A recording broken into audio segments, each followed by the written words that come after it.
Friends, അപ്പോൾ നമ്മൾ ഇതിനകത്ത് നോക്കേണ്ടത് വെച്ചാൽ ഇത് കണ്ടോ, ഈ മഞ്ഞ കളറിലുള്ളതാണ്. ഈ മഞ്ഞ കളറിലുള്ള ഇറച്ചിയാണ് കാള ഇറച്ചി എന്ന് പറയുന്നത്. കാള അല്ലെങ്കിൽ പശുവാണ് ഈ ഇറച്ചി എന്ന് പറയുന്നത്.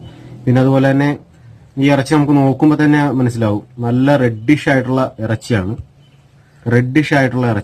ഈ ഇത്രയും മഞ്ഞ കളറിൽ വരുന്നതെന്ന് പറയുന്നത് കാള അല്ലെങ്കിൽ പശുവാണ് വരുന്നത്. ഇനി ഈ കൂട്ടത്തിൽ തന്നെ ഞാൻ പോത്തിറച്ചി കാണിച്ചു തരാം. അപ്പോഴത്തേക്കാണ് നിങ്ങൾക്ക് കറക്റ്റായിട്ട് മനസ്സിലാകുന്നത്. ഇതാ ഈ കാണുന്നത് പോത്തിറച്ചിയാണ്.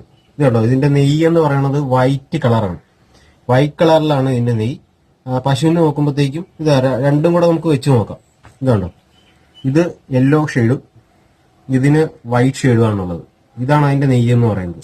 അപ്പൊ നമ്മള് പോത്തിന്റെ നെയ്യ് മാത്രമായിട്ട് സെപ്പറേറ്റ് മേടിച്ചിട്ടുണ്ട്. ഇത് കണ്ടോ, അതെ ഒരിക്കലും നമുക്ക് പശു ഇറച്ചി മേടിച്ചാലോ കാള ഇറച്ചി മേടിച്ചാലോ ഇതുപോലെ